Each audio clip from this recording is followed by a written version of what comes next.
Hey, welcome back to Trucking with Velox 18. We are in Spiceland, Indiana.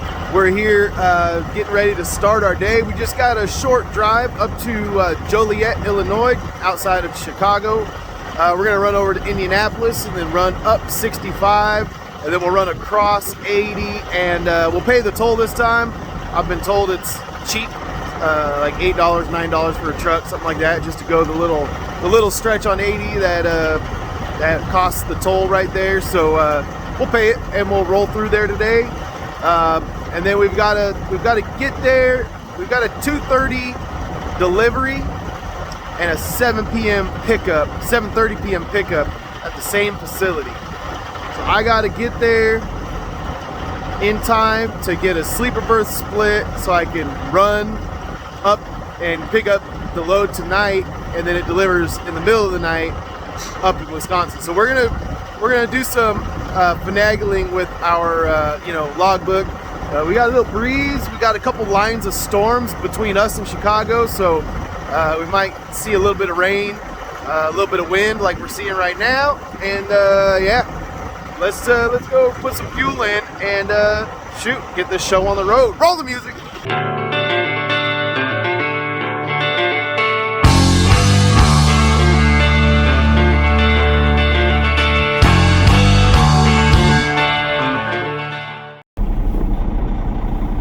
All right, let's hit the road, Jack, and don't come back no more.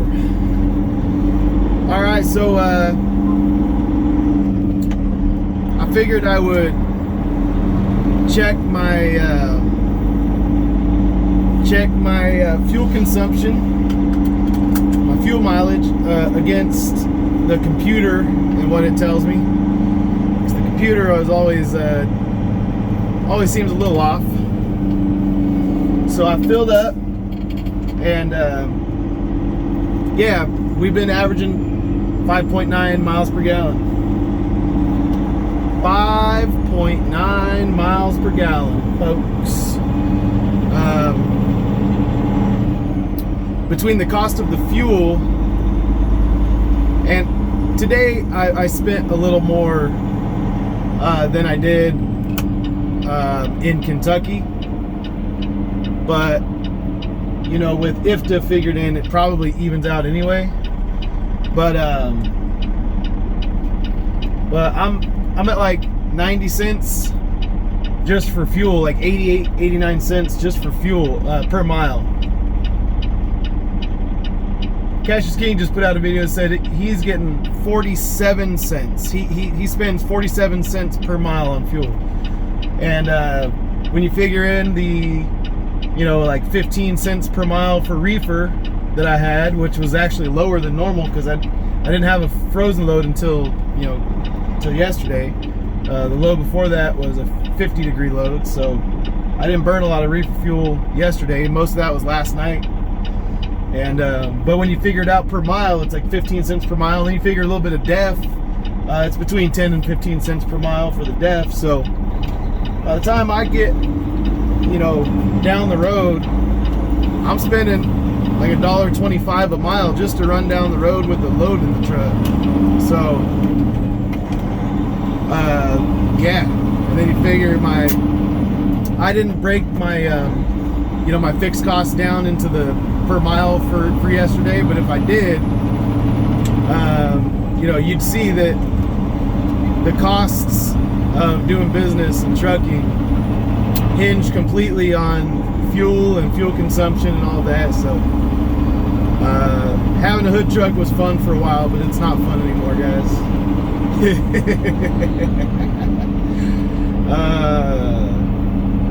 It's not fun anymore. Glad I look cool, but yeah, we're gonna make some changes, man. We gotta make changes. We either gotta run different, or we gotta come up with a different plan. A different plan. 'Cause this one isn't really a good one.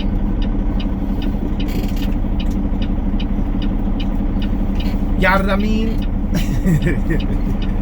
All right, we're gonna keep heading west on Interstate 70, and we'll get over to Indianapolis, and we'll hit whatever the bypass highway is that goes around Indianapolis. We'll grab that 265, or I don't remember. I don't know. I forget all those little bypass highways in every city. I forget what their numbers are. It's just the way it is, man. I haven't been around enough in all of these areas to memorize all that stuff by heart. I just don't have the bandwidth to commit it to memory the first couple times I go there. Once I get really familiar with it, it'll just get stuck. But for now, I don't remember. But anyway, then we'll run up 65 and north in Indiana, and then we'll head across 80. So that's the plan for the day. We're gonna hit a little bit of weather, a little bit of rain, and should be a fun day, man. Should be a fun day. I'll catch up with you guys down the road, and we'll talk about what we're doing today, man. We got. I mean, I kind of already told you guys, but you know, we'll get more in depth. Let's make it happen.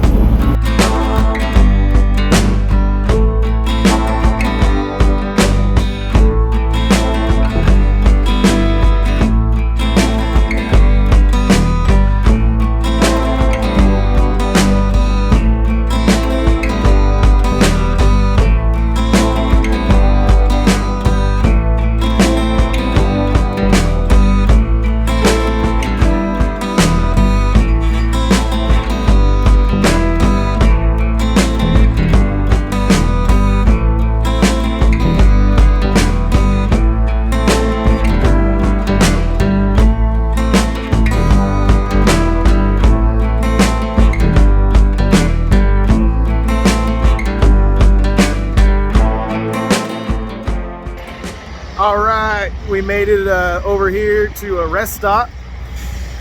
Told you guys a couple videos ago, I can only go a couple hours before I gotta stop and use the restroom. So we're gonna stop and use the restroom. A couple hours more to go. Just gotta get over to Chicago.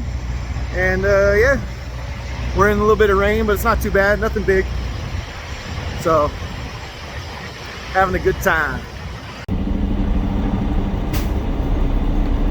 All right, we're just pulling up here to Interstate Warehousing in Joliet, and we're gonna check in. It says, please to check in, please text 7531 to this phone number. So I'm gonna use my phone to text that number in, and then yeah, we'll see. It is. Oh, we're on Central Time again, aren't we? We're on Central Time, so it's 12:38. So it's 12:40, and I have a 2:30 appointment and a 7:30 appointment. So we're gonna check in right now and see how long this takes. All right. I just got a phone call from the office here, the receiving office, and they said I could go and back into door 42, and that they just slide my tandems back and keep the doors closed. They'll open them from the inside. And then also they said, what did they say? Oh, and then I just asked her, I said, hey, I got a pickup for tonight at 7:30. You know, what do you think? Like, should I call them, or, you know, text the number and check in now? Should I wait until I'm empty? And she said, yeah, go ahead and just wait until you're empty. She goes, I mean, it's early, so you should be on time for that pickup, you know, since you're checking in here so early. I said, okay, cool. So I just want to make sure I'm not gonna check in too early for that one. She goes, yeah, that's that's why you should wait, because we would call you with the door for pickup. And if you're not empty yet over there, then you wouldn't be able to get to the door. And so just wait until you're done getting unloaded, and then it should be that time. If it's close, I'll go talk to him again. I'll call that number back and just say, hey, I'm here. I'm just waiting for these guys at door 42 to unload me. You know what's going on. I've been in this dock because if they take 6.5 hours to offload me, you know, I'll probably have a little bit of an issue. So anyway, we're doing the E-log crawl. That's what we're doing. All right. So I was on the phone a lot and stuff, so I don't think I updated you guys, but I got back into the dock. You know, what time did I get here? 12:30. So I probably got back into the dock at like 12:45, and then they started unloading me by like 1:30, and then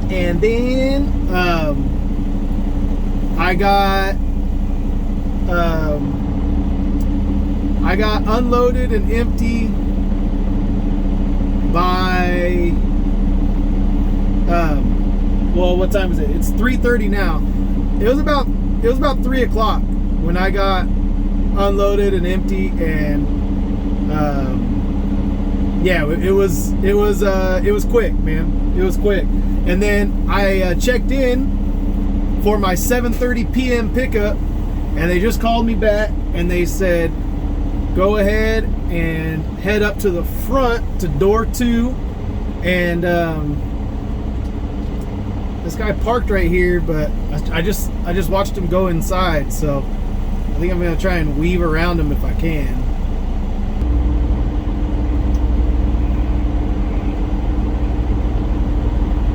But anyway, yeah, so I'm headed up here to the front of the building, door 2, and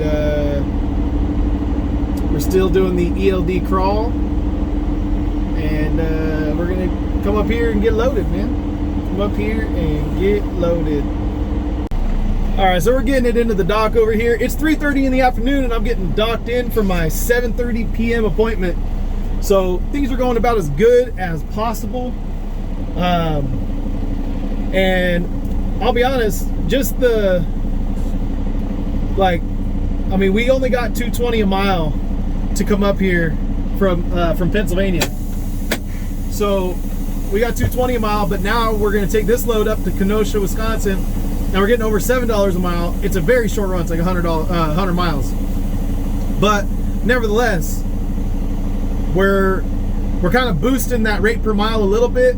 It's a little bit cheating because I'm not getting as many miles this week. So rate per mile only matters if you do enough miles to make it matter. But all that to say, it is, I got a load that books on Friday morning, or loads on Friday morning out of the Chicago area. So I have today, the rest of today and tomorrow to kind of run around right here in Chicago, and then we'll grab the load that takes us down to Mississippi so we can watch the football game. We're going to watch Ole Miss take out Auburn. That's right. We're going to watch that game. It's going to be a bloodbath. It's going to be a slaughter. It's going to be amazing. And we're going to be yelling and cheering and screaming at the top of our lungs. I think I'm going to have to go buy a shirt because we're supposed to wear light blue, and I don't have anything light blue. Everything's black or white. So I'm going to have to buy a light blue Ole Miss shirt at some point. But yeah. We're gonna get this thing going though. As far as today, we came from Pennsylvania yesterday. We're in Chicago. Well, Joliet. We're gonna head up to Kenosha. Then we're gonna go up to Milwaukee and bring something back down to another to like, I forget where it's going. Elk Grove Village, Illinois, which, you know, it's all right around Chicago. All right. So we're just going up there real quick, and then we're coming back down tomorrow. And so we got, you know, we're just gonna do a little run around, and then we'll get down to Mississippi on Friday. So that's the plan. I'm happy with it. You know, it's not the best revenue week I'm gonna have, It's not the best rate per mile week I'm gonna have, but it's serviceable. All right, serviceable. It's okay. But I gotta go slide my tandems, open my doors, and then get back in and shoot. Who knows, man? We might be hitting the road a little earlier than I expected tonight. I really thought I wouldn't be leaving here till like 9:30 at night, which is why I've been kind of ELD crawling, doing the ELD creep through here, because I'm like, if I'm gonna be here for like 9 hours, I'm gonna make it count, you know. I'm not gonna move the truck in the middle and ruin a perfectly good opportunity to reset some hours. But we may not have needed to. I might have been able to drive 10 miles an hour instead of 5. Figure that. All right, I'm gonna go get this stuff slid and then open the doors, and we'll see how long this takes. All right, it's 5:30, and if you look real closely, you see that trailer rocking and rolling. That's right. We are getting loaded 2 hours ahead of our appointment time. So yeah, things are going swimmingly over here. I actually don't know what I'm gonna do once I get loaded early, because I don't really want to go through Chicago this early. So maybe we'll linger a little while longer here. Seems like we might have some space to kind of just linger for a little while. I don't know, see if they kick us out. But nevertheless, it's always a good thing to get loaded up early, right? Always a good thing. So yeah, let's see how long this takes, which they can take all the time that they want. I don't even care. This load doesn't deliver till 1:30 tomorrow morning, and so I just gotta get 90 miles away or 70 miles away. I forget what it is. 70 miles away, 90, something like that. I think it's 77. I'm gonna roll with 77. I gotta get 77 miles away by 1:30 in the morning, and it is currently 5:30 in the evening. So like I said, no big deal. Got to start thinking about when I'm going to sleep and how I'm going to sleep and all that good stuff. But yeah, we'll see. We'll figure that out once we know that we're loaded, like for sure. Then I'll make a plan about where I'm going to go, how long I'm going to be there, and when I'm going to shut my eyes tonight, because we're delivering in the middle of the night and we're going to a grocery warehouse. Yay! All right, they just got done loading me up, and I got the green light on the other side. We're about to seal it up, and then we'll be going. We gotta wait for them to tell us our paperwork's ready over there in the office. So it's 6 p.m. now, so I've been here for 6 hours, or it's 6:30. Yeah, 6:35, 6:40, something like that, whatever it is. But I've been here for 6 hours. That's what I was just looking at, is how long I've been here. So I'm 1 hour away from getting my 7 hours in for to do a sleeper berth split. So I think I'm just gonna linger. There's no overnight parking here, but there's nothing against taking your time to go get your paperwork and everything, right? There's no rule against that. Look at that sunset. Oh, you guys can't really see it. Oh well. Anyway, it's not that cool anyway. It's just a sunset. It's like every day it happens. Same thing every day. All right. I think this guy is gonna come around the corner right now, and then we'll seal it up, and then go get our paperwork. There you go. That's that view I was trying to get. All right, we sealed it up. I was telling the yard jockey, I told him, I said, the guy that was docked in right here in dock 4, the yard jockey earlier today, just like a few hours ago, he just went home.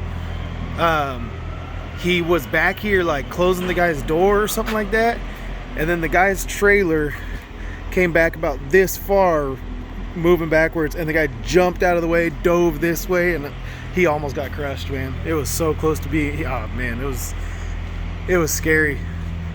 And yeah, that guy, so there's the seal. We're all sealed up. yeah, that guy, I don't know if he just like released his brakes or what, but he also borrowed my my blower, and then he just blew all this stuff out of his trailer, just all over the place. There's rice, there's like some metal. I mean, he just blew it all out onto the ground and left it there. You guys notice where I blew my trailer, you know, like that's not even for me. I didn't have wood chips in my trailer, so that's not how I roll, man. I pick up all the big stuff and put it in a trash bag, and then I grab the blower and I just blow the little dirt out, and that's pretty much all I do. If it's more than that, if I got more than just like a little bit of dirt in there, then I pick it up by hand and put it in my trash bag. Like if there's some little wood chips, you know, if they exploded a whatchamacallit, a pallet, then oh, you know what? They asked for my license number when I checked in.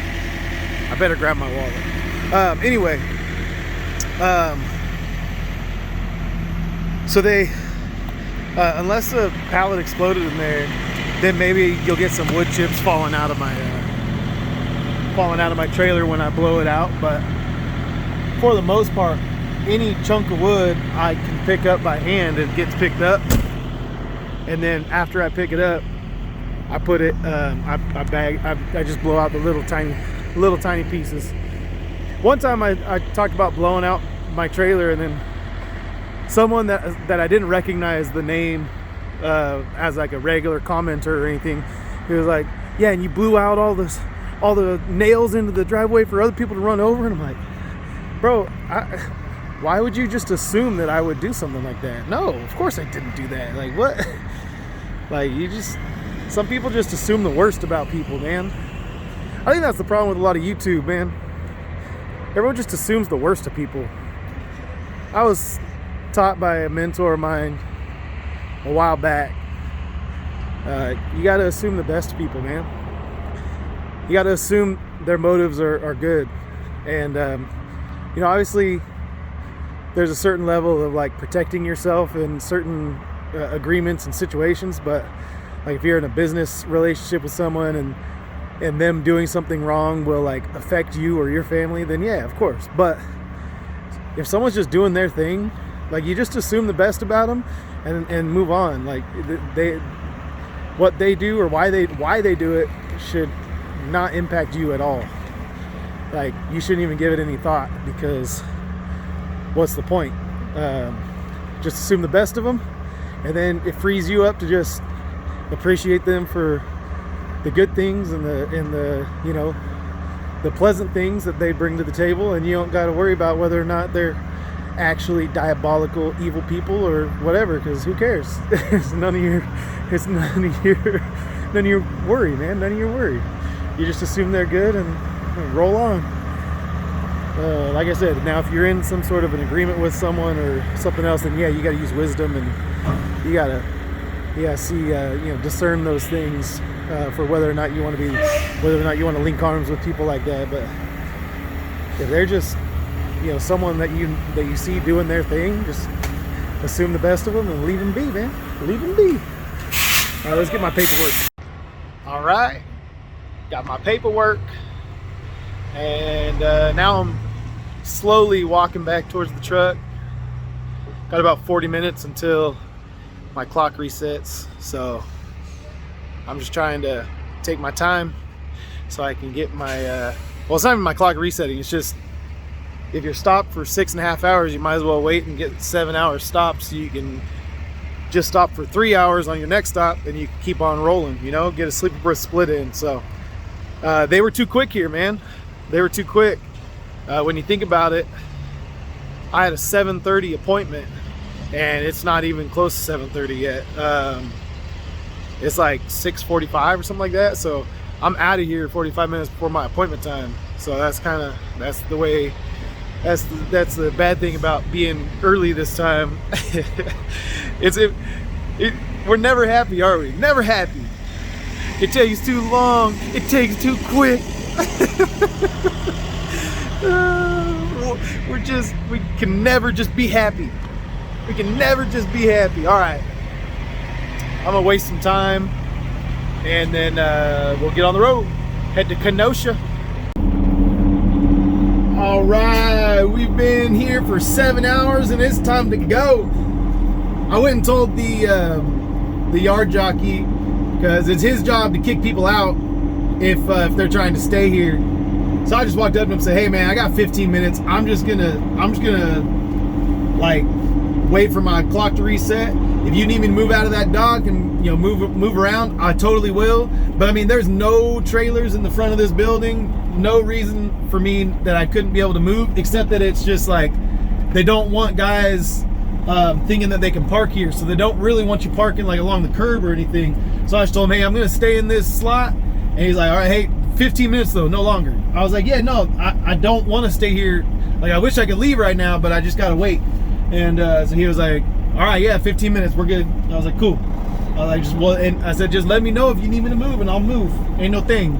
So he was cool about it.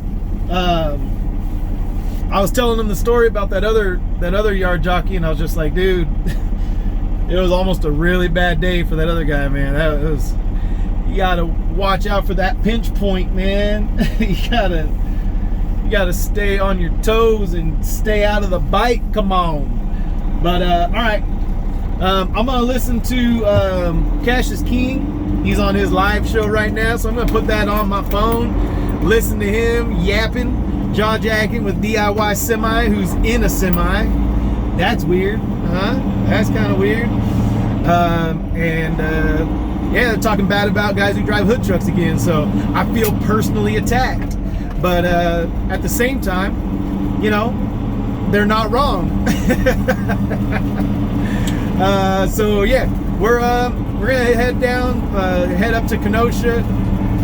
I've read that you can get there early. Sometimes they'll put you in the dock. Sometimes they'll send you away to go park somewhere and wait until your appointment time. But I figure it's almost 8 o'clock, and yeah, we'll probably get over there about 10 o'clock for our 1 a.m. appointment. So we'll see what happens. We'll see what happens.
Pulling in here to the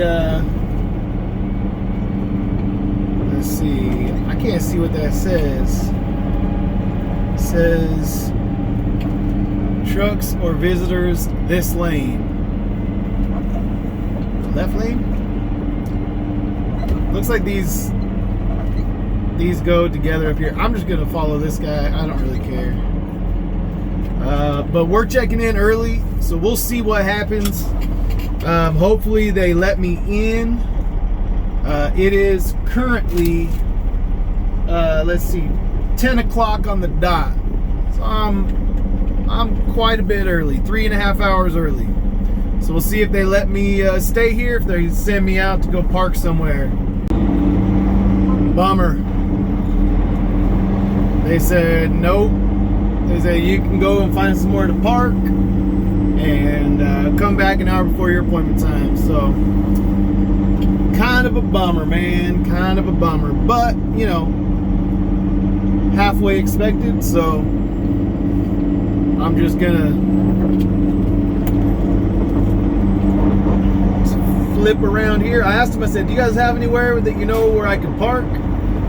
And they said, if there's any room in this outbound lane, you're more than welcome to stop right there on that outbound lane. But they said it looks pretty full. I said, yeah, I don't think there's any room. And they said, but there's a business park across the street right there to the left. And if you go over there,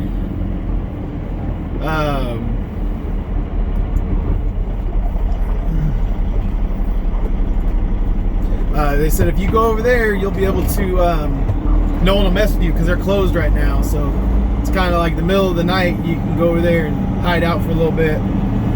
And they said, you know, you just got to wait like 2.5 hours. So maybe if you, I mean, this guy over here is in the inbound lane. And he just tucked in right there. But they didn't tell me I could do that. So I mean, there is kind of, oh no, there's a sign right there that says no parking anytime. I think I'll just go across the street over here. They made it sound pretty appealing, you know. I see a couple trucks over there.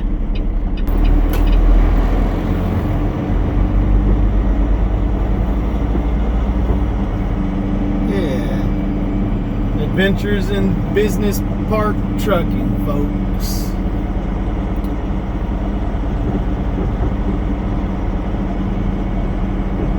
Yeah, they got those signs up everywhere. No big truck parking. It's like, yeah, well, maybe you should talk to your neighbors because they're sending us over here, man. They're sending us over here.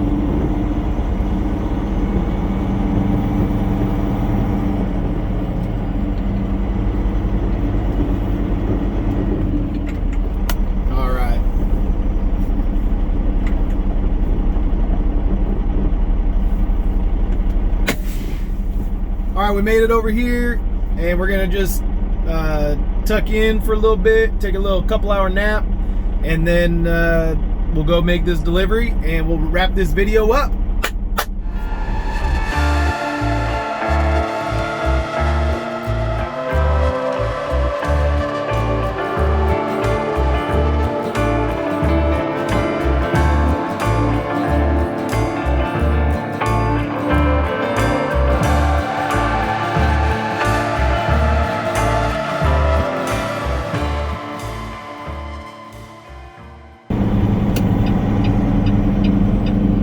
Let's get in here and try this again. It is now 12:40, and we'll go down here. We'll try and see if we can get checked in for our 1:30 a.m. appointment. All right, they said come on down here, make a left, find somewhere to park, and then wait for a phone call. So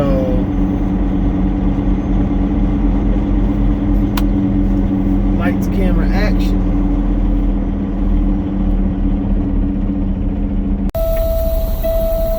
All right, I literally just got parked and took my shoes off and I stepped back into the sleeper. I plug my phone in and it rings as I'm plugging it in. And so it's 12:50 and they said come over here and get in door 52 and then take my paperwork to door 42. So 52 and 42. 52 and 42. So it looks like I'm passing some of these doors over here and they're all backing in with the doors closed still. So I think that's how we're supposed to do it.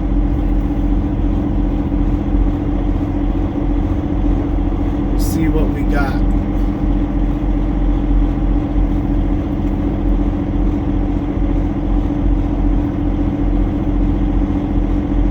All right, I'll get over here. This guy in front of me is doing the E-log crawl too, so we'll get over here, and once I get in the dock, I'll go get checked in, and then we'll see. Shoot, man, we'll see how long this takes. All right, turn in our paperwork. They give us a little badge to open the door into the check-in room, so that's what we did. We got checked in, and now we're gonna just wait. They'll call us whenever they have the lumping fee. It's a capstone facility, so you know how that goes. Capstone will either text or call with the amount, then they'll text or call for your payment, and then they'll text or call when your paperwork's ready. So that's just the way that it goes. So I'm gonna go over here, I'm gonna lay down and try to get some sleep before they start rocking and rolling the trailer. Then I'll try and get some sleep between them rocking and rolling the trailer and them calling me with the lumper fee. Then I'll try and get some sleep between paying the lumper fee and when my paperwork's ready. And hopefully somewhere in all that, I'll get enough sleep to start the next day. Yo, all right. It is 4:45 in the morning. Got our paperwork. They started unloading us at 1:45 in the morning and took 3 hours for us to get our stuff. So that is how long it takes over here to get unloaded. And it's about 5 o'clock by the time we get out of here, and then we gotta head to our next pickup. But this is where we're gonna cut this video because we're done. Woo! Long day. I slept a lot right there. Got a couple more hours of sleep, so I probably slept three hours total so far, and I've got another 3 hours that I can sleep right now before my next pickup. I may just go straight over there and see if they can check me in early over there and then sleep when I get there, just so I can beat some of the traffic going into Milwaukee. But you'll have to stay tuned to the next video to see what happens on that one. All right, love you guys. Peace out. See you on the next load.